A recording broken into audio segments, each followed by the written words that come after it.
Hello everyone, कैसे हो आप सब। मैं निकुंज जरीवाला एक बार फिर से आप सबका स्वागत करता हूं आपके अपने learning platform magnetic science institute पे, जहां पे मैं आपके लिए करता हूं एनसीईआरटी से physics and chemistry simplified point to point, line to line, with each example, with each exercise question, जो आपको काम में आता है बोर्ड एग्जाम में, नीट एग्जाम में और जेईई एग्जाम में, क्योंकि कंसेप्ट सर्वोपरि है। साथ में हर एक लेक्चर के बाद आपको उस लेक्चर के नोट्स प्रोवाइड करे जाते हैं, जिसका लिंक डिस्क्रिप्शन में दिया है, जहां से आप पूरे साल कभी भी कहीं भी इन नोट्स को एक्सेस कर सकते हो, रिवाइज कर सकते हो।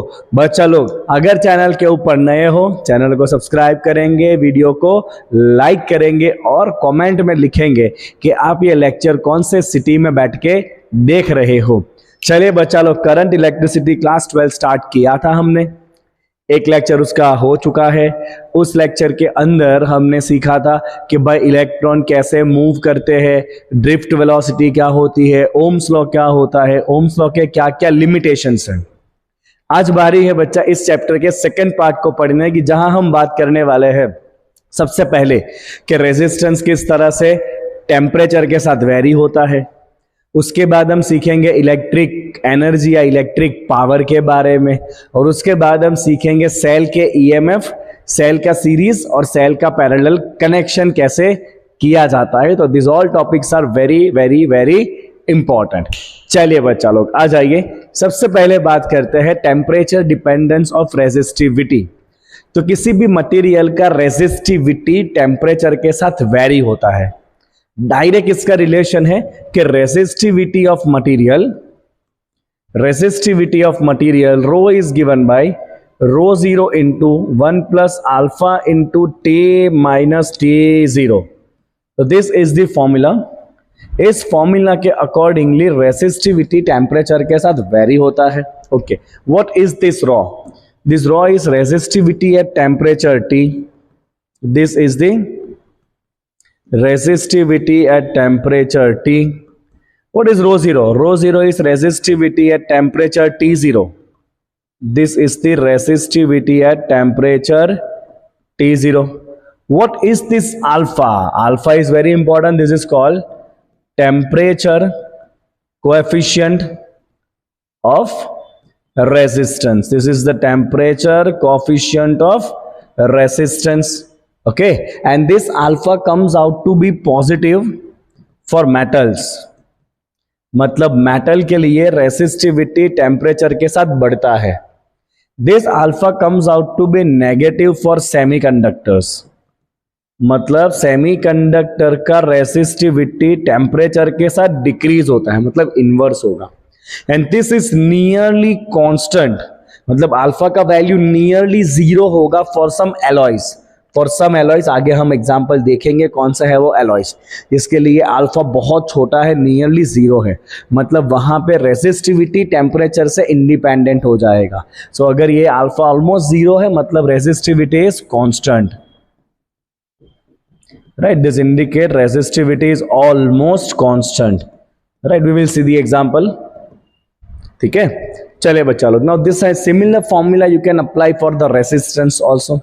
तो रेजिस्टेंस के लिए भी बेटा यही सेम फॉर्मूला आप अप्लाई कर सकते हो, which is equal to R0 into 1 plus alpha into T minus T zero. तो the same formula you can also apply for the resistance R0 1 plus alpha into T minus T zero. अब कई बार बेटा आपको question के अंदर दो अलग अलग टेम्परेचर पे दो अलग अलग रेजिस्टेंस दिए होते हैं।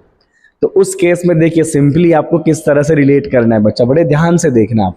ओके, तो सपोज मानिए बच्चा कि आपको दिया हुआ है कि बेटा T0 टेम्परेचर पे रेजिस्टेंस है R0, T1 टेम्परेचर पे रेजिस्टेंस है R1 और T2 टेम्परेचर पे रेजिस्टेंस है R2। तो हम यहां से सिंपली एक फॉर्मूला बना सकते हैं बच्चा, and that formula is R2 minus R0 divide by R1 minus R0 is equal to T2 minus 20 divide by T1 minus T0। तो जब भी ऐसे आपको कंडीशन दिखे बेटा, आप डायरेक्ट ऐसा फॉर्मूला अप्लाई कर देना, तो आपको अल्फा फाइंड करे बिना सीधा सीधा रेजिस्टेंस का रिलेशन मिल जाएगा। क्या रिलेशन है बेटा, R2 minus R0 divide by R1 minus R0 equal to T2 minus T0 divide by T1 minus T0। Do you understand this? Okay, चलिए बच्चा, अब कुछ ग्राफ से जो एग्जाम में आपको पूछे जाते हैं, देखिए कौन सा मटेरियल के कौन से ग्राफ है। मैं एनसीईआरटी बहुत बारीकी से एकदम एक एक पॉइंट को उठा उठा के आपको समझाता हूं, ठीक है। ओके, तो देखिए सबसे पहला आपको दिया है रेजिस्टिविटी ऑफ कॉपर। तो ये किसके लिए ग्राफ है बच्चा, this is the graph for the copper. क्या दिख रहा है आपको, आपको दिख रहा है कि जैसे टेम्परेचर बढ़ रहा है रेजिस्टिविटी भी इंक्रीज हो रहा है, बट इंक्रीज लीनियर नहीं है। इंक्रीज कैसा है बच्चा, नॉन लीनियर है। सो रेजिस्टिविटी टेम्परेचर के साथ इंक्रीज तो हो रहा है बट लीनियर इंक्रीज नहीं हो रहा है। ओके, चलो सेकंड देखो बेटा, resistivity of a function nichrome. किसका रेजिस्टिविटी है बेटा, ये निक्रोम का रेजिस्टिविटी है। अब इसको ध्यान से देखना, यहां पे अगर आप कॉपर को देखोगे ना तो टेम्परेचर जैसे इंक्रीज हो रहा है ना, रेजिस्टिविटी एकदम से बढ़ रहा है। मतलब यहां पे resistivity directly proportional to temperature है, right. Okay, while in this case what is happening, आप टेम्परेचर बढ़ा रहे हो, देखो 200 kelvin, 400 kelvin, 600 kelvin, 800 kelvin, but resistivity ज्यादा चेंज नहीं हो रहा है। देखिए रेजिस्टिविटी ऑलमोस्ट ग्राफ आपका फ्लैट है, ऑलमोस्ट फ्लैट। मतलब यहां पे वैल्यू कुछ आपका समझ लीजिए 1.12, ये सॉरी 1.8 आजू बाजू होगा, 1.8 into 10 power minus 6 because micro centimetre में है। तो यहां पे कुछ ये 1.8 के आजू बाजू होगा। और आप 800 केल्विन जब लेके जा रहे हो ना बेटा उसको, तो भी रेजिस्टिविटी को इतना खास चेंज नहीं हो रहा है, this is somewhat near to 1.18। मतलब यहां रेजिस्टिविटी टेम्परेचर के साथ ज्यादा वेरी नहीं हो रहा है। मतलब यहां पे रेजिस्टिविटी कैसा है बच्चा, ऑलमोस्ट कांस्टेंट है। इसके लिए निक्रोम के लिए ऑलमोस्ट कांस्टेंट, मतलब इसका अल्फा का वैल्यू नियरली क्या है, 0 है। किसके लिए, निक्रोम के लिए। Okay, while in case of semiconductor, देखिए this is the graph for the semiconductor. What is happening, resistivity is decreasing with temperature, means resistivity is inversely proportional to temperature, means alpha कैसा होगा इसका, negative होगा। यहां पे increase हो रहा है रेजिस्टिविटी, मतलब अल्फा कैसा होगा, पॉजिटिव होगा। तो ये तीनों ग्राफ बच्चा आपको ध्यान में रखना है, एमसीक्यू में आ सकता है या आपको ग्राफ प्लॉट करने का भी पूछा जा सकता है। चलिए बच्चा आगे बढ़ेंगे यहां से, I hope it is very much clear. चलिए now let's see certain theory parts. क्या लिखा है, nichrome, nichrome which is alloy of which metals, very important, nickel plus iron plus chromium. One more is a manganese, and one more is a constantan, right? So we have three different alloys, one is the nichrome, other is manganese and third is a constantan. ये तीनों ऐसे alloys हैं, they exhibit very weak dependence of resistivity with temperature. मतलब उनका resistivity temperature के ऊपर almost depend नहीं करता है। तो they have nearly alpha equal to 0।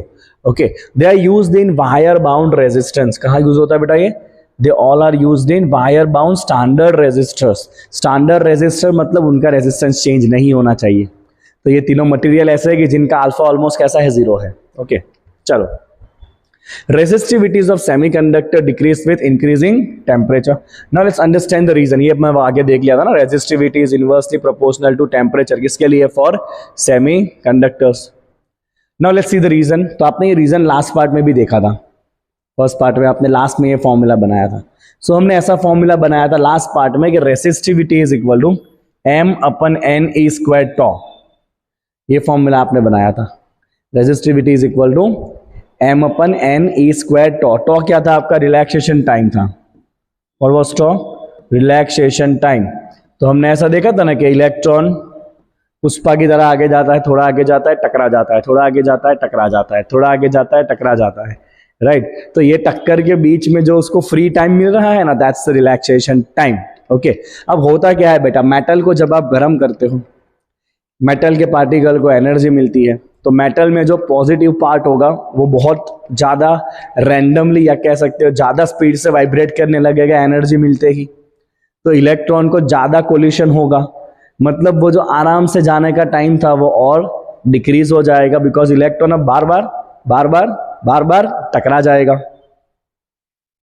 जाहिर है बात समझ में आपको। तो क्योंकि इलेक्ट्रॉन बार बार टकरा जा रहा है तो उसका रिलैक्सेशन टाइम डिक्रीज हो जाएगा। अगर ये टाइम डिक्रीज हो जाएगा तो रेजिस्टिविटी इंक्रीज हो जाएगी। Now what happens in semiconductor, तो सेमीकंडक्टर में मेजॉरिटी इलेक्ट्रॉन्स कोवेलेंट बॉन्ड में बंधे होते हैं, फ्री नहीं होते हैं।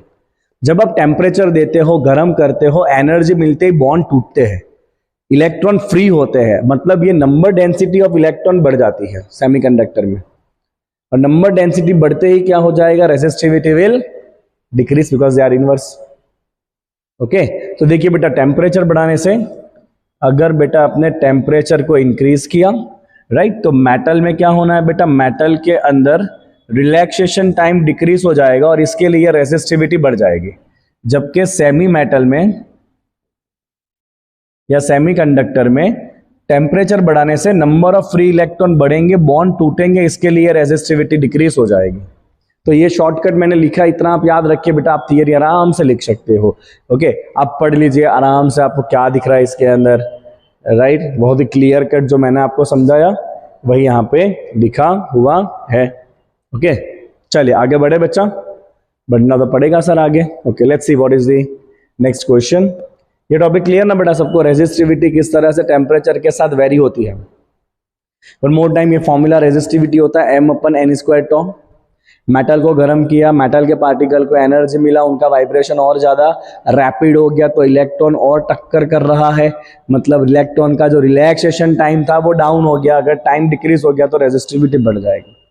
और सेमीकंडक्टर के अंदर मेटल को, सेमीकंडक्टर को गर्म करने से जो इलेक्ट्रॉन बॉन्ड में थे वो फ्री हो जाएंगे, इलेक्ट्रॉन फ्री हो जाएंगे तो रेजिस्टिविटी कम हो जाएगी, कंडक्टिविटी बढ़ जाएगी। अब एक बार ये स्टेटमेंट बेटा पढ़ लेंगे, ठीक है। चलिए आगे। नाउ क्या कहा है देखो, example number 3.3, we have a toaster, use a nichrome for heating element, when a negligibly small current passes through it, it resistance at room temperature, तो ये पहला टेम्परेचर दिया है आपको, resistance at room temperature is 75.3 ohm. ये जहां जहां पे कैपिटल W लिखा होगा ना, वो सारा क्या होगा, कैपिटल में ओम होगा, right.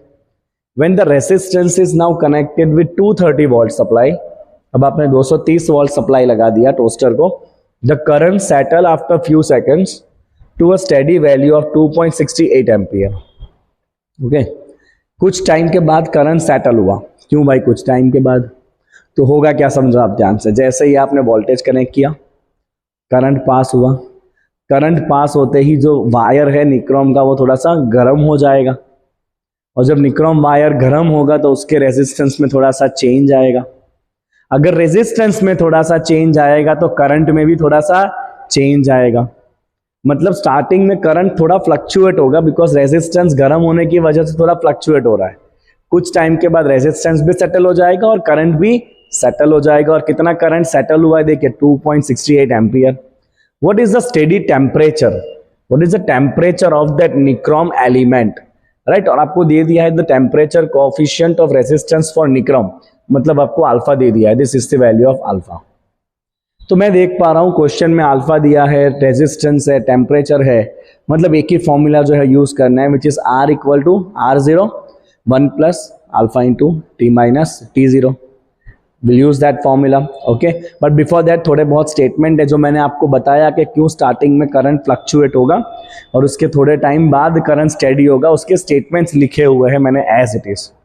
Okay, see this, when the toaster is connected to a supply, initial current will be slightly higher than its steady value, initial current is slightly higher, right, क्योंकि जब रेजिस्टेंस ठंडा होगा ना तो उसका रेजिस्टेंस कम होगा तो ज्यादा करंट आएगा। फिर जैसे ही वो रेजिस्टेंस गर्म होगा उसका रेजिस्टेंस बढ़ जाएगा और करंट थोड़ा सा डाउन हो जाएगा। समझ रहे हो ना, जब वो निक्रोम वायर ठंडा है रेजिस्टेंस कम होगा, ज्यादा करंट जाएगा। जैसे ही निक्रोम वायर गर्म होगा रेजिस्टेंस बढ़ेगा, What will happen, उसका टेम्परेचर करंट भी थोड़ा सा डाउन हो जाएगा। तो वो सब आपको लिखना होता है अगर आपको पूरे मार्क चाहिए तो। But due to heating effect of the current the temperature will raise, this will cause an increase in resistance and slight decrease in current. In a few seconds a steady state of the current will reach when the temperature will raise no further and both the resistance of element and the current drawn will both achieve the steady value. The resistance R2 at the steady temperature is T2। तो simply बेटा relate करते हैं formula से। क्या relate करेंगे, R2 equal to R1 into 1 plus alpha into T2 minus T1। आप R0 symbol भी दे सकते हो, R2 R1 भी दे सकते हो, दैट्स योर चॉइस, राइट। चलो स्टार्टिंग में आपको रेजिस्टेंस और टेम्परेचर क्या दिया था, टेम्परेचर था 27 और रेजिस्टेंस था 75.3।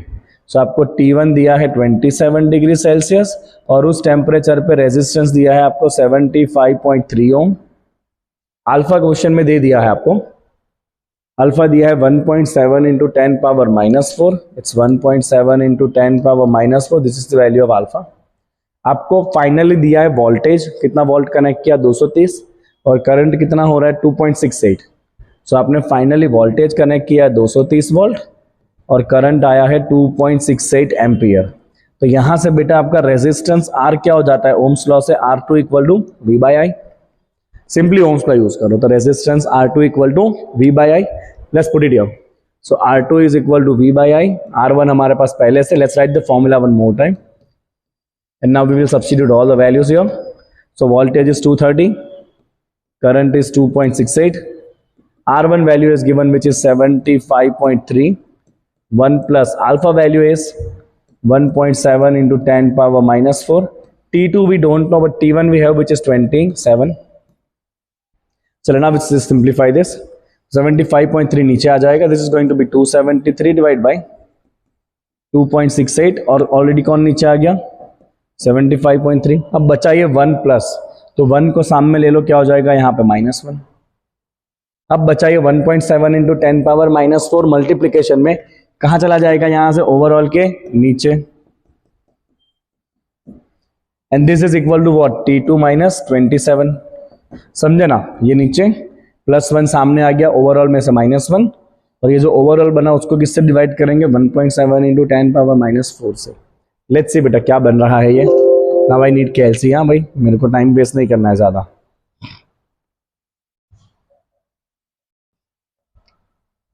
चलो let's do the calculation. 230 divide by 2.68 divide by 75.3, right. आया इतना। उसमें से क्या माइनस करना है आपको, 1 माइनस करना है। तो मैं एग्जैक्ट ही जा रहा हूँ, ठीक है। तो मैंने कर दिया इसमें से -1 हो गया ये।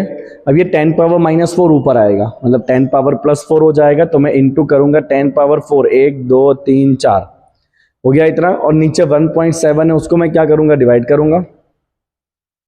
तो देखिए मेरा ओवरऑल आंसर आ रहा है 821.88। कितना आ रहा है 821.88। सो ये ओवरऑल आंसर आ रहा है आपका 821.88 इक्वल टू T2 माइनस 27 इस तरफ ले लो। 821.88 प्लस 27 इक्वल टू T2। तो फाइनल टेम्परेचर वुड बी 840, कितना हो जाएगा 848.88 डिग्री सेल्सियस। तो इतना टेम्परेचर होगा वो इलेक्ट्रिक टोस्टर में रहे निक्रोम वायर का। समझ आया कैसा फॉर्मूला अप्लाई करना है, कैसे डेटा रखना है, सब कुछ क्लियर। सो फॉर्मूला सिंपल ही है, R equal to R0 1 plus alpha into T minus T0, right. Resistance V by I लगा देना है आपको and then rest is a simplification. But आगे स्टेटमेंट लिखने हैं कि क्यों स्टेडी करंट आने में थोड़ा सा टाइम लगेगा। This is something you need to answer, right. चलो one more example. The resistance of the platinum wire of a platinum resistance thermometer at ice point. Ice point मतलब पहला टेम्परेचर आप ले लो बेटा T0 और ये टेम्परेचर आपको दिया हुआ है आइस पॉइंट मतलब 0 degree Celsius and the resistance is 5 ओम। मतलब R0 कितना दिया है 5 ओम, 0 डिग्री पे रेजिस्टेंस है 5 ओम एंड स्टीम पॉइंट पे 5.23 है। स्टीम पॉइंट मतलब सेकंड टेम्परेचर ले लो T1, steam point means 100 degree Celsius और यहां पे रेजिस्टेंस है R1 कितना दिया है 5.23 ओम, राइट। आइस पॉइंट पे 5 ओम, उसको मैंने T0 R0 ले लिया। स्टीम पॉइंट पे 5.23, उसको मैंने T1 R1 ले लिया। आपको बताना है when the thermometer is inserted in a hot bath the resistance of the wire is 5.795। तो एक और टेम्परेचर है हॉट बाथ का जो हमें नहीं पता है, बट उसमें ये रेजिस्टेंस कितना हो जा रहा है 5.795 ओम हो जा रहा है। तो आपको बताना है what is the temperature of this bath. तो ये किसके लिए केस है बेटा, आइस पॉइंट के लिए। ये डेटा किसके लिए है, स्टीम पॉइंट के लिए। और ये लास्ट वाला डेटा किसके लिए है, for hot bath. This is what we have, right. चलिए तो बेटा हम सिंपल फॉर्मूला यूज करेंगे। We can write here from R equal to R zero 1 plus alpha into T minus T zero from this formula. मैंने कहा था कि जब 3 कंडीशन दिया होगा बेटा तो डायरेक्ट क्या करेंगे, याद करो, yes, R two minus R O divide by R one minus R O equal to T two minus T O divide by T one minus T O. अब कई लोग क्या करते हैं, पहले अल्फा फाइंड करते हैं। अल्फा क्यों फाइंड करना है आपको, अल्फा पूछा ही नहीं है क्वेश्चन में, आपको तो सिर्फ टेम्परेचर रिलेट करना है ना, तो आप डायरेक्ट फॉर्मूला लगाओ ना, इस तरह से 3 कंडीशन दिया हो तो सिंपल हो जाएगा क्वेश्चन, है ना। जितना मांगा उतना ही करो, अल्फा फाइंड करने का कोई मार्क नहीं मिलना है आपको। ओके चलो, तो आर टू वैल्यू कितना है बच्चा, R two value is 5.795, R zero value is 5, R one is 5.23 and R is equal, R zero is again 5। T2 हमें नहीं पता है जो हम फाइंड करेंगे, T0 इज 0 डिग्री, T1 भी हमें नहीं पता है, एंड तो T1 पता है ना 100 डिग्री है, क्या सर नहीं पता है, T1 पता है हमें 100 डिग्री, और ये कितना है 0, तो ये हो जाएगा आपका 0.795 डिवाइड बाई 0.23, 100 ऊपर आ जाएगा, इंटू 100 इक्वल टू T2। कितना आसान स्टेप हो गया देखो, है ना। तो your answer will be 0.795 by 0.23 into 100. तो your answer is 345.65 degree Celsius. बोलो है कोई जो इससे सिंपलेस्ट वे में इसका सोल्यूशन करके बताए, नो वन। सो T2 कितना हो जाएगा बेटा, 345.65। Okay, so this is 345.65, so we got the answer. बात का टेम्परेचर होगा 345.65 degree Celsius. Done, so this is the temperature of the bath. Got it, समझ आ रहा है क्वेश्चन सबको। सो बेटा अगर ये आपको डिटेल नोट्स चाहिए इस तरह से लिखे हुए एज इट इज, तो आपको एप्लीकेशन में बहुत इजीली मिल जाएंगे। सिर्फ 199 रुपीज़ दे के आपको पूरे साल ये सारे टॉपिक के नोट्स, जब जब जो लेक्चर आएगा उसके नोट्स आपको उस टाइम के ऊपर मिलते जाएंगे। अभी आप देख लो एप्लीकेशन में चैप्टर नंबर 1, 2, 3 तीनों के नोट्स अब ऑलमोस्ट कंप्लीट हो जाएंगे 2-3 दिन में। Very detailed, very finest note, right. चलिए बेटा आगे बढ़ते हैं। Now let's talk about the next topic which is electrical energy and power। अब ये ऐसा टॉपिक है ना जो मेजॉरिटी यूट्यूब के टीचर इग्नोर ही करते हैं, वो पढ़ाते ही नहीं है। उनको लगता है कि फॉर्मूला बता दो ना, इलेक्ट्रिकल एनर्जी I2RT, खत्म खेल। ऐसा नहीं है, समझना है हमें कि वो कंडक्टर गर्म क्यों हो रहा है ना। आप जब भी करंट पास करते हो वायर में से तो वायर गर्म हो जाता है। सवाल यह है वायर गर्म क्यों होता है, ऐसा सवाल आया तो भाई why wire get heated when current passes through it, तो क्या लिखोगे, you have to write something. तो देखिए चलिए, इलेक्ट्रिक एनर्जी का सोर्स क्या है और इलेक्ट्रिक पावर क्या होता है, ठीक है। सो बेटा सपोज ये कंडक्टर है, उसमें से करंट इस तरफ फ्लो हो रहा है। अब करंट हमेशा फ्लो होता है from high voltage to low voltage. तो लेट्स से इस एंड के ऊपर वोल्टेज है VA और इस एंड के ऊपर वोल्टेज है VB। ऑब्वियसली करंट इस तरफ पास हो रहा है, मतलब VA voltage should be more than VB voltage, तभी करंट इस तरफ जाएगा। सो VA is more than VB। तो इन दोनों पॉइंट का जो वोल्टेज डिफरेंस होगा VA माइनस VB, क्योंकि VA VB से बड़ा है, सो VA minus VB will be greater than 0। सो इन दोनों पॉइंट के बीच का पोटेंशियल डिफरेंस है V which is VA minus VB, that is positive, तब भी करंट इस तरफ जाएगा। ओके चलो, अब सपोज मान लीजिए बेटा कि T टाइम में Q जितना चार्ज पास हुआ, कितना चार्ज पास हुआ यहाँ पे, Q जितना चार्ज पास हुआ T टाइम में which is equal to I into delta T। तो जब Q चार्ज यहां पे होगा तो उसकी एनर्जी क्या होती है बेटा, तो सेकंड चैप्टर में आपने देखा था कि किसी भी चार्ज पार्टिकल को V वोल्टेज पे अगर रखोगे तो उसकी पोटेंशियल एनर्जी होती है Q इंटू V। तो जब Q चार्ज आपका यहां पे होगा तो उसकी potential energy Q into V होगी, और जब ये Q चार्ज आपका यहां पे आएगा तो उसकी पोटेंशियल एनर्जी बदल के क्या हो जाएगा, Q इंटू VB हो जाएगा। अब हमें पता है कि VB का वोल्टेज कम है, VA का वोल्टेज ज्यादा है, मतलब इधर पोटेंशियल एनर्जी ज्यादा होगी, इधर पोटेंशियल एनर्जी कम होगी, मतलब पोटेंशियल एनर्जी डिक्रीज हो रही है। अगर पोटेंशियल एनर्जी डिक्रीज हो रही है तो वो पोटेंशियल एनर्जी कहां जाएगी, काइनेटिक एनर्जी में जाएगी। Yes or no? So potential energy will convert to kinetic energy, और जब ये इलेक्ट्रॉन काइनेटिक एनर्जी के साथ किसी पॉजिटिव आयन के साथ टकराएंगे तो अपनी सारी काइनेटिक एनर्जी आयन को दे देंगे, और आयन में क्या प्रोड्यूस हो जाएगा, हीट प्रोड्यूस हो जाएगा, राइट। तो जब चार्ज फ्लो हुआ पोटेंशियल एनर्जी घटी, काइनेटिक एनर्जी बढ़ी और वही काइनेटिक एनर्जी आयंस को मिली, जिसकी वजह से उसका टेम्परेचर बढ़ गया। This is the logic. Okay, see this. तो कितना पोटेंशियल एनर्जी डिक्रीज हुआ बेटा? फाइनल पोटेंशियल एनर्जी माइनस, यार ये टाटा कैपिटल वाला ना मुझे दिन में 10 बार फोन करते हैं। बोलो, लिटरली मैन कुछ करना चाहिए गवर्नमेंट को ये ट्रेस कॉल के बारे में, लिटरली हद कर दी है अब तो। ओके, तो पोटेंशियल एनर्जी कितना चेंज हुआ? Final minus initial. फाइनल उधर कितना था? QVB, इधर कितना था? QVA। Q कॉमन निकाल लिया, सो VB minus VA, VB minus VA will be minus V। क्यों भाई? क्योंकि VA माइनस VB क्या था? V था। तो VB माइनस VA क्या होगा? माइनस V होगा। तो ये जो टर्म है बेटा VB माइनस V है, वो क्या है? माइनस V है। और ये चार्ज क्या होता है? चार्ज होता है I इंटू डेल्टा टी। तो ये टर्म कैसा हो गया? नेगेटिव, बिकॉज आगे क्या साइन आ गया? नेगेटिव साइन आ गया, राइट। मतलब क्या हुआ बेटा? If the charge move without collision, अगर कोई कोलिशन ना होता और ऐसे ही चार्ज पास होते, तो जितना पोटेंशियल एनर्जी डिक्रीज हुआ माइनस IV/dt, उतना काइनेटिक एनर्जी इंक्रीज हुआ होता। तो काइनेटिक एनर्जी कितना होता? जितना पोटेंशियल का चेंज हुआ उतना ही, बट अपोजिट साइन के साथ। तो जितना पोटेंशियल डिक्रीज हुआ उतना काइनेटिक इंक्रीज हुआ होता। तो काइनेटिक एनर्जी कितना बनता? अगर कोई टक्कर नहीं होती और चार्ज पार्टिकल ऐसे ही निकल जाते विदाउट एनी कोलिशन, तो उनकी कितनी काइनेटिक एनर्जी बननी चाहिए थी? IV डेल्टा टी, जितना पोटेंशियल एनर्जी डिक्रीज हुआ। समझे कि नहीं?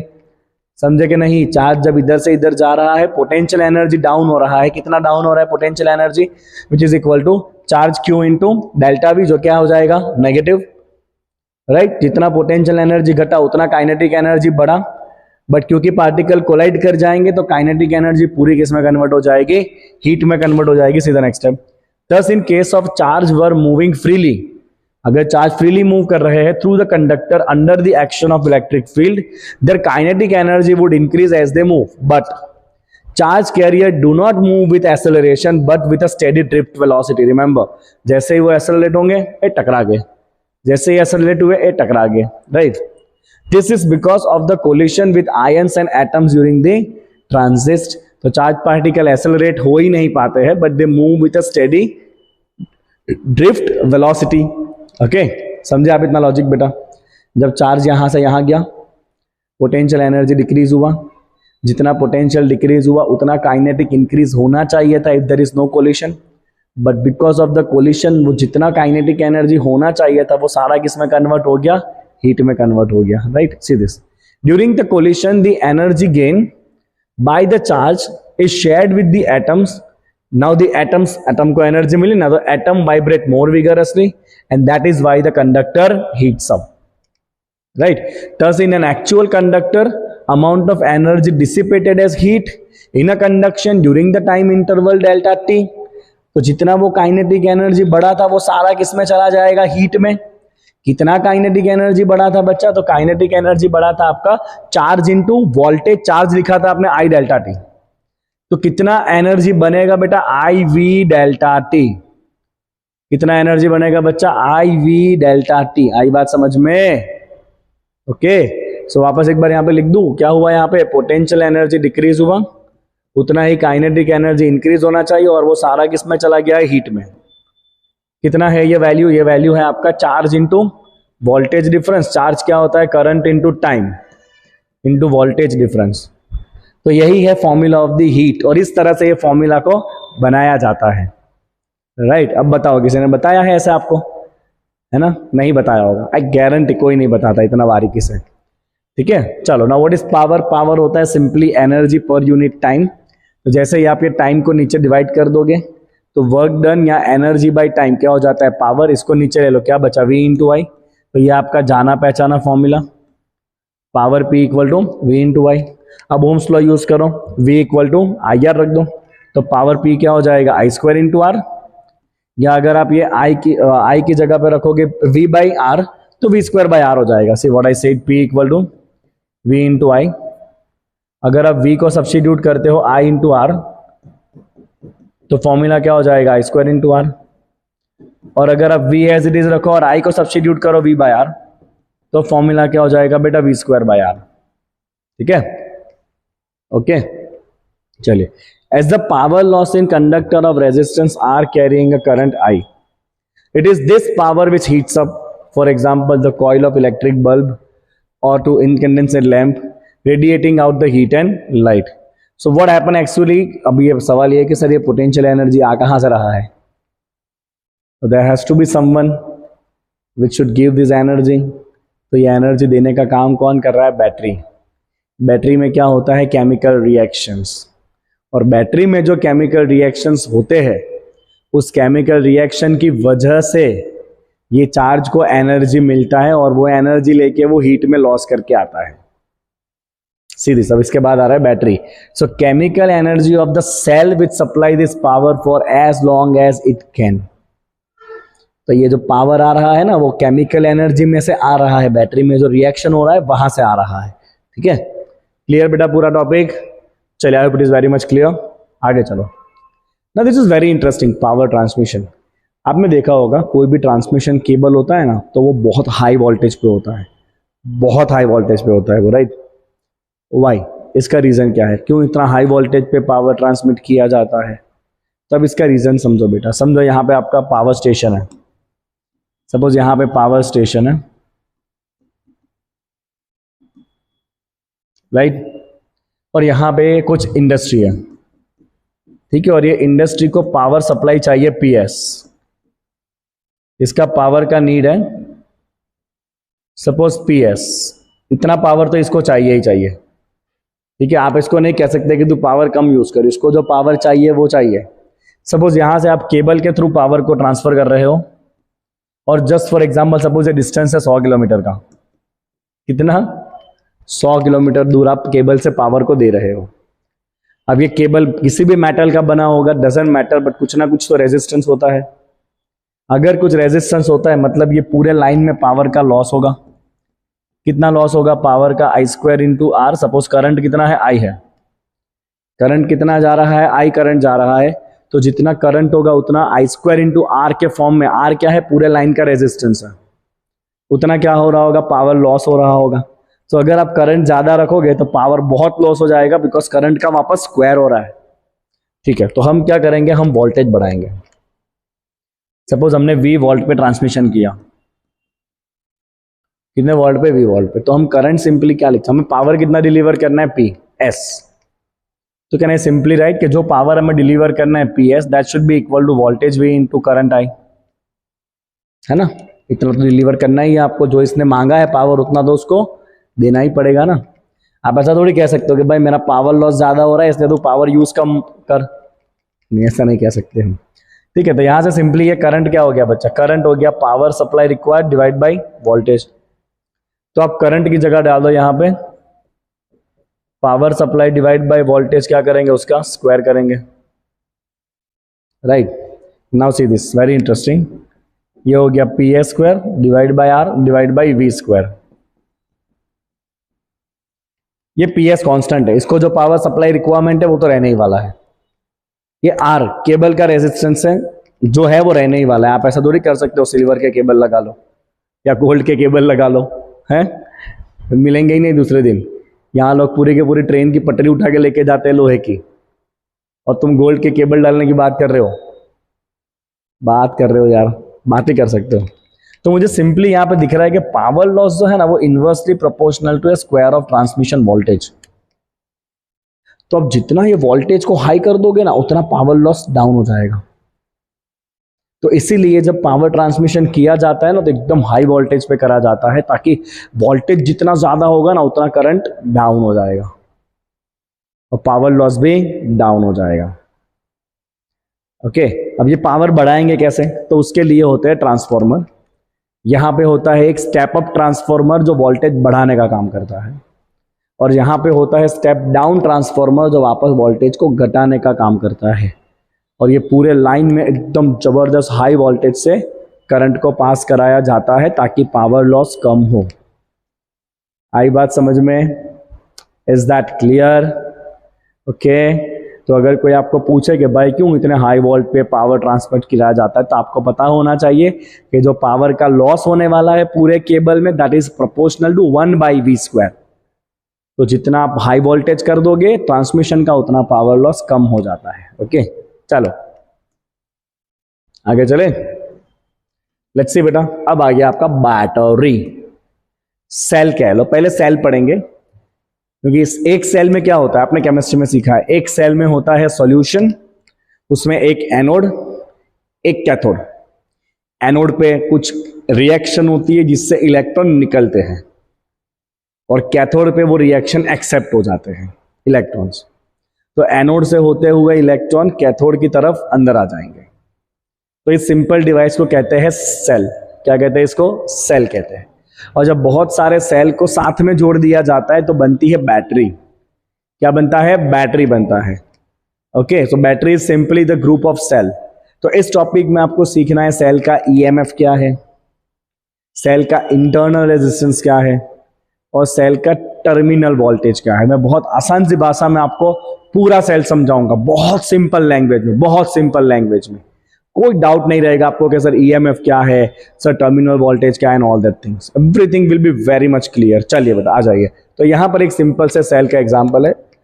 ये दिया हुआ है P, ये दिया हुआ है N, P for positive, N for negative, right. और यहां पे रखा हुआ है सॉल्यूशन। चेक करो, simple device to maintain a steady current in electric circuit is called cell. तो सेल क्या करता है? मेंटेन करता है करंट को। Now due to some chemical reaction taking place in cell, कौन से केमिकल रिएक्शन हो रहे हैं उसके लिए आप मेरा इलेक्ट्रोकेमिस्ट्री का लेक्चर देख लेना, जिसमें हमने बहुत बारीकी से सारे सेल्स पढ़े हुए हैं, कौन से सेल में क्या रिएक्शन होते हैं। ठीक है, अभी फिजिक्स में है हम। चलो, जो भी केमिकल रिएक्शन हो रहा है उसकी वजह से that is going to be V plus. That is the potential difference between the positive electrode and A। तो ये पॉजिटिव इलेक्ट्रोड है आपका, तो ये इलेक्ट्रोड और सॉल्यूशन के बीच में यहां पे कितना पोटेंशियल डिफरेंस होगा? V plus. कहां पे? ये इलेक्ट्रोड और इलेक्ट्रोड के बाजू में जो एग्जैक्टली मतलब पास में जो सॉल्यूशन है वहां पे एक पॉइंट मार्क कर लो A, राइट। तो ये इलेक्ट्रोड और ये पॉइंट के बीच में कितना पोटेंशियल का डिफरेंस है? V plus. सिमिलरली ये नेगेटिव इलेक्ट्रोड है। कौन सा इलेक्ट्रोड है बेटा? ये नेगेटिव इलेक्ट्रोड है, राइट। तो इस नेगेटिव इलेक्ट्रोड, यहाँ पे करंट में ना गड़बड़ है, ऐसे आएगा, करंट पॉजिटिव से नेगेटिव की तरफ आएगा, राइट। एक एरो उल्टा दिया था, ठीक है, हमने करेक्ट कर लिया। सो बेटा यहाँ पे क्या हो रहा है? इलेक्ट्रॉन अंदर आ रहे हैं, राइट। चार्ज आपका अंदर आ रहा है, इलेक्ट्रॉन नहीं, आपका करंट अंदर आ रहा है। करंट किस तरफ फ्लो होता है? प्लस से माइनस। मतलब ये इलेक्ट्रोड कैसा होगा? नेगेटिव होगा। मतलब इस इलेक्ट्रोड का वोल्टेज कैसा होगा बच्चा? नेगेटिव होगा। तो सपोज इस इलेक्ट्रोड और ये बी पॉइंट के बीच का वोल्टेज डिफरेंस है V minus, see this. So V plus is potential difference between positive electrode and A, and V minus is potential difference between negative electrode and B. अब सबसे पहले बात करते हैं EMF क्या होता है, इलेक्ट्रोमोटिव फोर्स क्या होता है। तो जब आप सेल को यूज नहीं कर रहे हो, जब आप सेल को यूज नहीं कर रहे हो तब भी सेल के अंदर केमिकल रिएक्शन चलते ही रहते हैं। और वो केमिकल रिएक्शन क्या करते हैं? सारे पॉजिटिव चार्ज को एक तरफ जमा करते रहते हैं और सारे नेगेटिव चार्ज को दूसरी तरफ जमा करते रहते हैं। मतलब एक तरफ पॉजिटिव वोल्टेज बनता है, एक तरफ नेगेटिव वोल्टेज बनता है। तो ये पॉजिटिव और नेगेटिव वोल्टेज का जो डिफरेंस आएगा ना, that is called cell EMF. जब आप सेल को यूज नहीं कर रहे हो तब की ये बात चल रही है। जब सेल यूज नहीं हो रहा है, ऐसे ही सेल पड़ा हुआ है, तो भी उसमें केमिकल रिएक्शंस होते रहेंगे। वो रिएक्शन पॉजिटिव को एक तरफ सेपरेट करेंगे, नेगेटिव को दूसरी तरफ सेपरेट करेंगे। पॉजिटिव जहां सेपरेट हुआ उधर पॉजिटिव वोल्टेज बना, नेगेटिव जहां सेपरेट हुआ उधर नेगेटिव वोल्टेज बना। और ये पॉजिटिव नेगेटिव के बीच का जो वोल्टेज का डिफरेंस आएगा ना, that is EMF. See this, right. So when there is no current, मतलब सेल यूज नहीं हो रहा है, जिसको कहते हैं ओपन सर्किट कंडीशन। जब सेल यूज नहीं हो रहा है तब ये पॉजिटिव का वोल्टेज V प्लस और ये नेगेटिव का वोल्टेज V माइनस, दोनों का जो टोटल बनेगा ना, that is EMF। So this is potential difference, not a force. लिखा है EMF, इलेक्ट्रोमोटिव फोर्स, बट ये कोई फोर्स नहीं है। ये एक्चुअली क्या है? पॉजिटिव और नेगेटिव के बीच का वोल्टेज का डिफरेंस है, पोटेंशियल का डिफरेंस है। क्लियर? क्लियर? तो पॉजिटिव इलेक्ट्रोड और सॉल्यूशन के बीच का potential difference V plus, negative electrode और सॉल्यूशन के बीच का पोटेंशियल डिफरेंस V माइनस। और जब सेल यूज नहीं कर रहे हैं तो इधर का V प्लस और इधर का V माइनस मिला के जो टोटल डिफरेंस बनेगा, that is EMF। Concept clear करो, जब सेल यूज नहीं हो रहा है तब जो वोल्टेज है वो EMF है। ओके, चलो। Now when you connect the resistance, जब आपने इस सेल को कनेक्ट कर दिया, सेल को कनेक्ट करते ही ये हाई वोल्टेज है, ये लो वोल्टेज है, करंट विल स्टार्ट फ्लोइंग। ठीक है, तो जैसे ही आप रेजिस्टेंस कनेक्ट कर दोगे, now what happen, the current will start flowing, right, through the cell from N to P. ध्यान से देखना, बाहर करंट कहां जाएगा, पी से एन, और ये अंदर करंट कहां जाएगा, वापस एन टू पी। अब ये भी एक इंटरेस्टिंग पॉइंट है, हाँ बेटा देखना ध्यान से। चलो, करंट कंटिन्यूड हुआ, आपने क्या रेजिस्टेंस जोड़ा, इधर करंट गया पी टू एन, और अंदर करंट कहां गया, वापस एन टू पी। अब होगा क्या, जब ये करंट इस सॉल्यूशन में से पास होगा तब भी आपका सर्किट कंप्लीट होगा। तो करंट जब सॉल्यूशन में से पास होगा तो ये सॉल्यूशन भी तो उसको कुछ ना कुछ रेजिस्टेंस ऑफर करेगा, क्योंकि जो भी आपने इलेक्ट्रोलाइट सॉल्यूशन भरा है उसका भी कुछ ना कुछ रेजिस्टेंस होता है, तो वो भी क्या करेगा, करंट को अपोज करेगा। सपोज वो रेजिस्टेंस है स्मॉल आर, जिसको कहते हैं सेल का इंटरनल रेजिस्टेंस। जब तक सेल यूज नहीं हो रहा है तब तक इंटरनल रेजिस्टेंस का कोई रोल ही नहीं है, क्योंकि करंट ही नहीं है। बट जैसे ही आपने सेल कनेक्ट कर दिया, बाहर करंट जा रहा है +2 माइनस, और अंदर वापस करंट कहां आएगा, -2 प्लस। तो जब अंदर करंट माइनस से प्लस आ रहा है तो करंट को वो बैटरी के अंदर के रेजिस्टेंस को फेस करके जाना पड़ेगा, that is called internal resistance. और उसकी वजह से कितना वोल्टेज ड्रॉप हो जाएगा, तो जो करंट जा रहा है वो, और यहां जो अंदर इंटरनल रेजिस्टेंस है वो आर, तो इधर कितना वोल्टेज ड्रॉप हो जाएगा, आई इंटू आर जितना वोल्टेज ड्रॉप हो जाएगा। तो आपको बाहर कितना वोल्टेज मिलेगा बेटा, तो टोटल सेल का ईएमएफ था ई, उसमें से सेल खुद ही कितना खा गया, आई इंटू स्मॉल आर। तो आपको मिला कितना यूज करने, V equal to E minus I R. देखो, सेल जब यूज नहीं हो रहा था तब पोटेंशियल डिफरेंस था E, जैसे ही सेल यूज किया, करंट पास किया, करंट के जाते ही सेल खुद अपना कितना वोल्टेज खा गया, I इंटू स्मॉल आर। तो बचा कितना आपके पास, E माइनस आई आर, जो आपको यूज करने के लिए मिलेगा, जो वोल्टेज आपको यहां पे मिलेगा, that is equal to EMF minus I into internal resistance, जिसे कहा जाता है टर्मिनल वोल्टेज। कंसेप्ट क्लियर हो रहे हैं बेटा? ओके, ये आई आर वो पार्ट है जो सेल खुद ही खा गया, बाकी बचा आपको यूज करने देगा वो, ठीक है, सी दिस।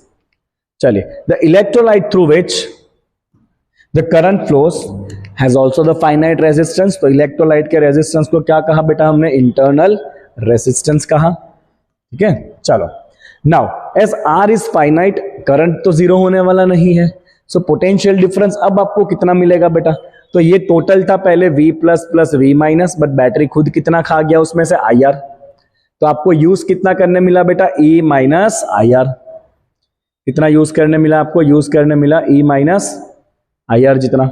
और इसे क्या कहते हैं बेटा, इसे कहते हैं टर्मिनल वोल्टेज।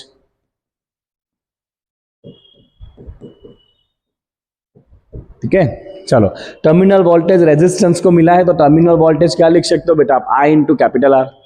तो मैं जैसे यहां पे V की जगह पे I इंटू कैपिटल R डाल दूं, I got IR equal to E minus I into small R. Simplify करें बेटा यहां से, तो I कॉमन निकल जाएगा, R plus R equal to E, तो करंट कितना हो जाएगा, E divide by total resistance. Simply use the Ohm's law, current equal to voltage divide by total resistance. Cell कितना EMF दे रहा था, E, और टोटल रेजिस्टेंस बाहर कितना कनेक्टेड है, कैपिटल R, और अंदर कितना रेजिस्टेंस है, स्मॉल r है। This is how you can get the current, E divided by R plus R. Now the maximum current that can be drawn from the cell is for R equal to 0, क्योंकि जब आप R equal to 0 रखोगे ना, that's called short circuit। मतलब आप क्या किया पता है, बैटरी का पॉजिटिव टर्मिनल और नेगेटिव टर्मिनल को आपने सीधे सीधे एक वायर से जोड़ दिया, तो इसमें इतना ज्यादा करंट फ्लो होगा, इतनी हीट प्रोड्यूस होगी कि वायर बर्न हो जाएगा, that's called short circuit. What is it called, short circuit कहते हैं उसको, ठीक है।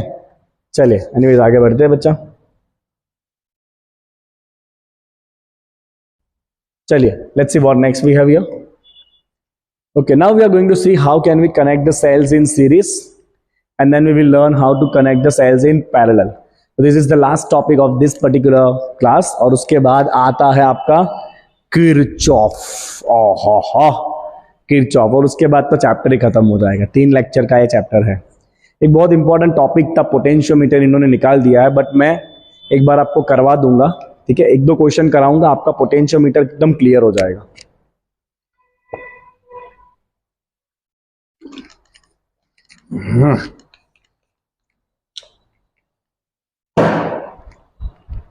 चलो आगे सब लोग मेरे साथ चल रहा है ना, तू? हाँ, चलो सेल कनेक्ट करते हैं बेटा सीरीज में। See what we are going to do here, हम क्या कर रहे हैं यहाँ पे, एक सेल हमने लिया ये, राइट। सपोज इसका ईएमएफ है E1 और इसका खुद का इंटरनल रेजिस्टेंस है सपोज R1। सिमिलरली हमने यहाँ पे एक और सेल लिया जिसका ईएमएफ है E2 और उसका रेजिस्टेंस है R2, राइट। आपने एक और सेल लिया जिसका ईएमएफ है E3 और उसका रेजिस्टेंस है R3। तो हमने इस तरह से 3 सेल साथ में ले लिए, ओके। और हमने इन तीनों सेल को साथ में कनेक्ट करके उसके साथ एक एक्सटर्नल रेजिस्टेंस कनेक्ट कर दिया है कैपिटल R, फाइन। अब यहां पे आप देखो, आपने सब सेल को कैसे कनेक्ट करा है बेटा, माइनस के साथ प्लस, माइनस के साथ प्लस, मतलब इसमें से करंट प्लस में से आएगा इस तरफ, इसका भी करंट इस तरफ आएगा, इसका भी करंट इस तरफ आएगा, मतलब पूरे लाइन में करंट सेम ही रहने वाला है, बिकॉज करंट के लिए एक ही डायरेक्शन है फ्लो का, कोई दूसरा पाथ है ही नहीं। मतलब पूरे सर्किट में करंट कैसा रहना है, सेम रहना है। कैसा रहना है पूरे सर्किट में बच्चा, करंट आपका सेम रहने वाला है। इतनी बात आई समझ में, ओके। और जब आप इस तरह से सेल को कनेक्ट करते हो ना बच्चा, किस तरह से, ये इसका प्लस इसका माइनस, सपोज इसका ईएमएफ है E1, सिमिलरली उसके पीछे आपने इसको ऐसे कनेक्ट करा, इसका प्लस इसका माइनस, मतलब प्लस के साथ माइनस अगर इस तरह से जुड़ रहा है तो इसे कहते हैं सपोर्टिंग कंडीशन। मतलब सेल क्या कर रहे हैं, एक दूसरे को सपोर्ट कर रहे हैं, इसका करंट इस तरफ, इसका करंट भी इसी तरफ जा रहा है, मतलब they are supporting each other. But on the other end अगर आप सेल को ऐसे जोड़ते हो, लो अब बवाल हो जाएगी, प्लस प्लस आपस में लड़ पड़ेंगे, तो इसे कहते हैं बेटा अपोजिंग कंडीशन। क्या कहते हैं इसको हम, अपोजिंग कंडीशन कहते हैं। This is called opposing condition, right. तो ये सपोर्टिंग कंडीशन है, ये अपोजिंग कंडीशन है, ओके। चलिए now see what will happen, कितना हो जाएगा टोटल करंट। अगर आप सिंपली इसका टोटल करंट देखोगे बेटा सर्किट में, then you can simply write here total current I equal to, चलिए सबकी सब बैटरी एक ही तरफ जुड़ी हुई है, राइट। तो टोटल ईएमएफ क्या हो जाएगा इसका, E1 plus E2 plus E3, सबका ईएमएफ हमने प्लस कर दिया, डिवाइड बाय क्या हो जाएगा नीचे, total resistance current equal to total voltage by total resistance. अब ये सारे के सारे कैसे कनेक्ट करे, सीरीज में, सबके सब एक ही लाइन में है, राइट। तो ये सबका मिला के रेजिस्टेंस क्या हो जाएगा, R1 plus R2 plus R3, और ये एक्सटर्नल का रेजिस्टेंस क्या हो जाएगा आपका R, ओके। तो आप इसको सिंपली लिख सकते हो कि जो करंट फ्लो हो रहा है सर्किट में, that is directly equal to summation of EMF divide by summation of small r plus capital R, right. तो अगर आपको सारे सेल को रिप्लेस करके एक ही सेल लगाना है तो इसका इक्विवेलेंट ईएमएफ क्या होगा बच्चा। तो अगर सारे सेल को निकाल के एक ही सेल लगाना है तो उसका इक्विवेलेंट ईएमएफ क्या होगा, which is equal to summation of E, that is E1 plus E2 plus E3 plus so on. अब इधर आपको देखना है सपोर्टिंग है कि अपोजिंग है, क्योंकि अगर सपोर्टिंग है तो ईएमएफ प्लस होता है और अगर अपोजिंग है तो ईएमएफ माइनस होता है, राइट। एंड टोटल एक ही सेल जो आपने लिया है उसका इक्विवेलेंट इंटरनल रेजिस्टेंस क्या लेंगे हम, R1 plus R2 plus R3 plus so on, right. Now suppose अपने ने n आइडेंटिकल सेल जोड़े हैं, n सेल जोड़े अगर identical, then what happens, for n identical cells, for n number identical cells, n cell जोड़े हैं तो current क्या हो जाएगा, देखो बेटा ऊपर E plus E plus E plus E plus कितनी बार आएगा, n टाइम्स, नीचे सबका internal resistance R plus R plus R plus R plus कितनी बार आएगा, n टाइम्स, और एक एक्सटर्नल रेजिस्टेंस R। तो अगर E को आप n टाइम्स जोड़ोगे तो क्या हो जाएगा, n इंटू ई, R को अगर n टाइम्स जोड़ोगे तो n into R plus R। So this is the current in the series combination, ठीक है, ठीक है। आई कुछ बात समझ में, do you understand this, do you all understand this, कैसे हुआ ये, ओके। तो जब भी आप सेल को सीरीज में जोड़ते हो बेटा, सबका वोल्टेज डायरेक्टली प्लस कर दो, सबका रेजिस्टेंस डायरेक्टली प्लस करके एक सिंगल सेल यूज कर लो, भाई आपका काम हो जाएगा। चलिए ना on the other end, second and very important, what if you connect cells in parallel, अगर सेल पैरेलल जोड़े हैं तो क्या होगा? अब इसको बड़े ध्यान से आप समझना बेटा। सपोज ये पहला सेल है आपका E1, ये उसका इंटरनल रेजिस्टेंस है R1। ये दूसरा सेल है E2, ये उसका इंटरनल रेजिस्टेंस है R2। आपने दोनों को ऐसे जोड़ दिया पैरेलल में, और फिर उसके साथ आपने एक एक्सटर्नल रेजिस्टेंस कनेक्ट कर दिया है R। ठीक है, अब ऑब्वियस सी बात है बेटा, इस सेल में से करंट आएगा I1, इस सेल में से करंट आएगा I2, और दोनों करंट यहां पे मिलकर टोटल करंट क्या हो जाएगा? I। क्या हो जाएगा? टोटल करंट I हो जाएगा। Agree or not? Do you agree or not? Okay, now try to understand. देखिए कि दोनों लाइन कैसे कनेक्टेड है? पैरेलल, मतलब उन दोनों का वोल्टेज कैसा रहेगा? Same, and that will be the same as voltage obtained by this resistance, because ultimately एक लाइन, दो लाइन और तीन लाइन, तीनों लाइन कैसे है? पैरेलल है। तो पैरेलल में सबका वोल्टेज कैसा होगा? सेम होगा। तो जो वोल्टेज आपको इस लाइन में मिलेगा वही वोल्टेज आपको इस लाइन में मिलेगा, वही वोल्टेज आपको आर पे भी मिलने वाला है, राइट। तो यहां पे बेटा आपको ओवरऑल लाइन में कितना वोल्टेज मिलेगा? यहां पे वोल्टेज V, करंट इस तरफ से आ रहा है ना, ओके लेट्स से, तो यहां पे वोल्टेज V और यहां पे वोल्टेज 0। ओके, तो पहले सेल के लिए मैं क्या लिख सकता हूं बेटा? वो first cell I can write, first cell 1 I can write V equal to E1 minus I1 into R1। Check it out, check it out, what we have return? We have return इसका जो voltage आएगा, देखो इस line में कितना voltage होगा V, इस line में भी कितना वोल्टेज होगा V, और इसके पास भी कितना वोल्टेज होगा V, because they all are connected in parallel. Getting it? तो इसका V हो जाएगा E1 माइनस I1 R1। तो यहां से आप बताओ ये I1 क्या होगा बेटा? तो आपका हो जाएगा ये I1 R1 equal to E1 minus V, तो I1 आ जाएगा E1 minus V by R1। Similarly आप सेम इक्वेशन सेल 2 के लिए अप्लाई करो, उसका भी वोल्टेज V रहेगा, that is equal to E2 minus I2 R2। Okay, ठीक है, तो यहां पे आपको I2 आप डायरेक्ट लिख सकते हो बेटा, that is equal to E2 minus V divide by I2। चलो दोनों को करो प्लस, टोटल करंट क्या हो जाएगा बच्चा? चेक करते हैं, डिवाइड बाई R2। चलो दोनों को प्लस करो, hence total current I would be equal to I1 plus I2। I1 is E1 minus V by R1 and I2 is equal to E2 minus V by R2. Let's separate the term. So can I write like this? E1 by R1 plus E2 by R2। मैंने denominator कर लिया separate, E1 by R1, E2 by R2 इधर लिख दिया। इन दोनों में से V by R1, V by R2 दोनों में से मैं V कॉमन निकाल रहा हूं, राइट। क्या कॉमन निकाल लिया मैंने? यहाँ पे V को कॉमन निकाल दिया, और बचा क्या बेटा? यहां बच गया आपका 1 by R1 plus 1 by R2 and that is equal to current I। कुछ आई बात समझ में? बोलो यहां तक आपको टर्म समझ आया सबको? यहां तक टर्म आया समझ में सबको? Yes or no? हाँ के ना? ओके, चलिए अब यहां से देखते हैं बेटा, एक स्टेप आगे, मैं एक लाइट बंद करवा के आता हूं। चले यहां से हम इस V को अकेला करके टर्म बनाएंगे, राइट, क्योंकि मुझे पता है कि अगर मुझे फाइनल EMF चाहिए ना, एक सिंगल EMF, तो मुझे कुछ ऐसे सेट करना पड़ेगा बच्चा कि V equal to E minus I into R, यहां पे होगा E इक्विवेलेंट, यहां पे होगा R इक्विवेलेंट, ऐसा मुझे कुछ सेट करना है। अगर ये सेट हो गया तो मेरा इक्विवेलेंट EMF, इक्विवेलेंट वोल्टेज दोनों आ जाएगा। Got it?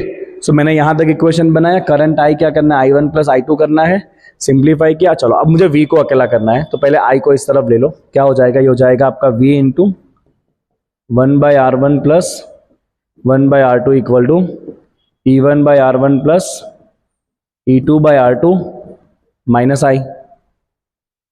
ठीक है, चलिए पूरा ब्रैकेट नीचे ले लो, आपका आंसर आ गया। तो V equal to E1 by R1 plus E2 by R2 divide by, पूरा ब्रैकेट नीचे चला गया, 1 by R1 plus 1 by R2 minus I divide by पूरा ब्रैकेट नीचे ले लो बच्चा, I डिवाइड बाई पूरा ब्रैकेट नीचे आ गया, 1 by R1 plus 1 by R2। ठीक है, लास्ट सिक देख दिया एलसीएम यार। V इक्वल टू, यहाँ पे एलसीएम लोगे क्या हो जाएगा, E1R2 प्लस E2R1। इसका एलसीएम होगा R1 इंटू R2। नीचे भी एलसीएम होगा R1 इंटू R2, वो हम कट कर देंगे, इधर R2 इंटू R1 हो जाएगा, R2 प्लस इधर क्या हो जाएगा बच्चा, यहाँ पे R2 प्लस R1। इसका एलसीएम R1 R2, इसका एलसीएम R1 R2 हमने काट दिया। इतनी बात आई समझ में, राइट। चलो इधर आ जाओ, माइनस। चलो इसका एलसीएम होगा R1 R2 जो ऊपर आ जाएगा, I as it is. R1 R2 कहां आ गया, ऊपर आ गया। R1 R2 कहां आ गया, ऊपर आ गया। और नीचे क्या बचेगा, R1 प्लस R2। तो this is what your equation looks like.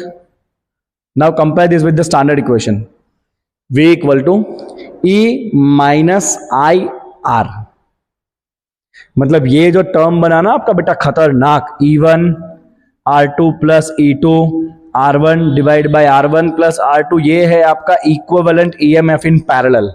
ये दो बैटरी हटा के अगर एक सिंगल बैटरी लगानी है तो उस सिंगल बैटरी का वोल्टेज आपको रखना पड़ेगा E1 R2 plus E2 R1 divide by R1 plus R2, और वो सिंगल बैटरी का रेजिस्टेंस आपको लेना पड़ेगा R1 R2 divide by R1 plus R2। This is the R equivalent for parallel. अब मैं आपको एक हिंट बताता हूं किस तरह से इसको याद रखा जाता है। Derivation clear. दो सेल लिए, E1 R1 E2 R2, इसमें से करंट आया I1, इसमें से I2, दोनों मिलकर करंट हो गया I, ठीक है।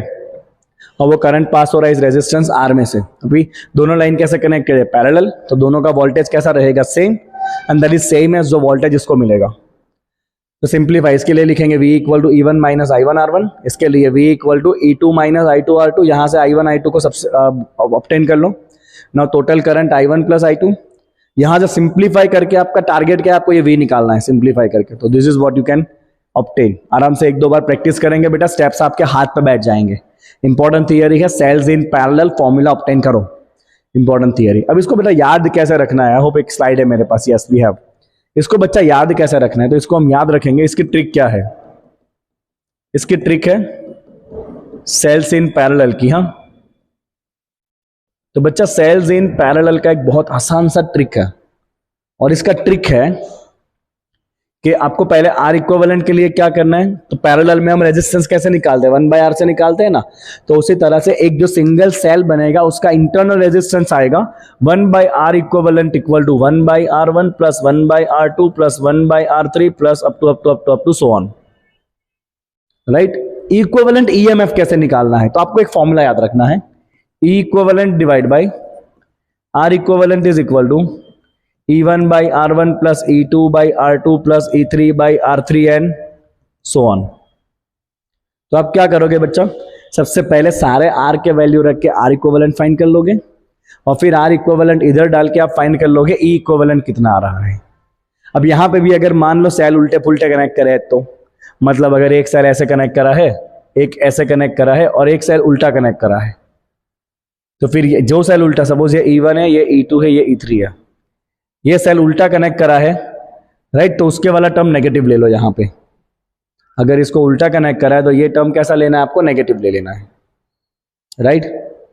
अंडरस्टूड, समझ आ रहा है कुछ लॉजिक आपको, ओके, ध्यान रखना बेटा, ठीक है। तो इस तरह से आप इस इक्विवेलेंट सेल का पैरेलल कॉम्बिनेशन सॉल्व कर सकते हो। अगर n आइडेंटिकल सेल है तो बच्चा n identical cell in parallel, अगर पैरेलल में हमने n आइडेंटिकल सेल जोड़े हुए हैं, तो पैरेलल में अगर n आइडेंटिकल सेल जोड़े हैं तो R इक्विवेलेंट हो जाएगा आपका R डिवाइड बाई n, और पैरेलल में E इक्विवेलेंट सेम ही रहता है which is equal to E। अब इसमें रख देना, हाँ, तो आपका आंसर सेम ही आएगा which is equal to E only. तो अगर आप बहुत सारे सेल को सीरीज में जोड़ते हो ना, सीरीज में तो वोल्टेज डायरेक्ट प्लस होता है, बट अगर सिमिलर सेल को पैरेलल जोड़ोगे तो वोल्टेज सेम रहता है बट करंट बढ़ जाता है, क्योंकि सब सेल में से करंट आएगा और वो सारा करंट आगे जाके जुड़ जाएगा, राइट। तो हमेशा एक बात बेटा दिमाग में डालना, हमेशा एक बात दिमाग में डालना सब लोग, कि जब भी आपका रिक्वायरमेंट है हाई वोल्टेज, अगर आपको हाई वोल्टेज चाहिए तो क्या करेंगे, हम जोड़ेंगे सेल्स इन सीरीज। बट अगर आपका रिक्वायरमेंट है हाई करंट, तो हमेशा हम सेल कैसे जोड़ेंगे, parallel. We will connect cells in parallel. How will we connect? We connect cell in parallel. Understood? Clear? Okay, now there is another topic which is called ladder connection of cell. मैं आपको थोड़ा सा hint देता हूँ ladder connection exactly क्या होता है. तो बेटा इस तरह से बहुत सारे सेल है, ये एक, ये दो, ये तीन, ऐसे सपोज यहाँ पे n सेल्स है, सबका EMF E है और सबका इंटरनल रेजिस्टेंस R है. ओके, ऐसी एक दूसरी लाइन है नीचे एग्जैक्टली वही सेम एन बेस सेल्स की same resistance R EMF E, resistance R EMF E, resistance R EMF E. अब ऐसी आप लाइन नीचे कनेक्ट करते गए करते गए करते गए करते गए और आप में टोटल ऐसी m लाइंस जोड़ी. कितनी लाइन जोड़ी आपने? m lines. तो इसे कहते हैं लैडर कनेक्शन. क्या कहते हैं इसको? लैडर कनेक्शन कहते हैं. This is called ladder connection of cells. तो इसका EMF क्या आएगा और इसका रेजिस्टेंस क्या आएगा आपको फाइंड करना है.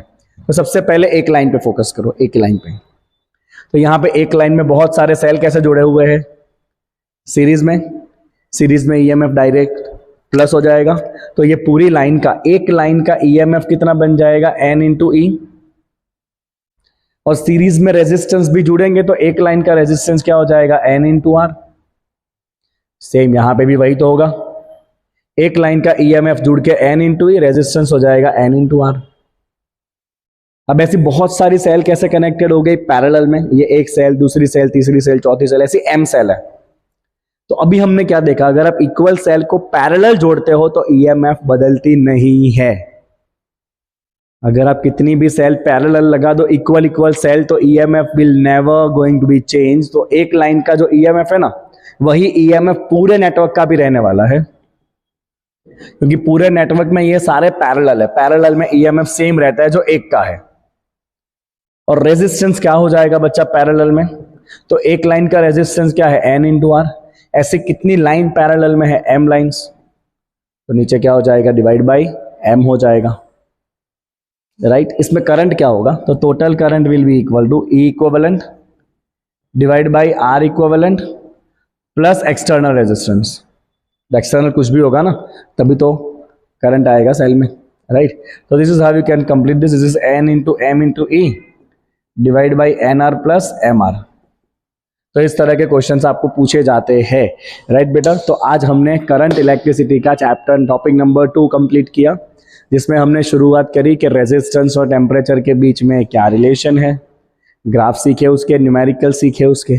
फिर हमने सीखा कि इलेक्ट्रिक पावर, इलेक्ट्रिक एनर्जी का पीछे का रीजन क्या है.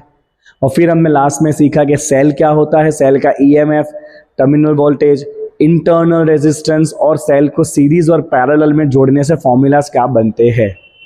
तो that's it for the chapter today, मतलब that's it for the topic today. Right. अगले क्लास में आपका मोस्ट अवेटेड टॉपिक आने वाला है which is the Kirchhoff's law. Okay, मिलते हैं बेटा अगले क्लास में.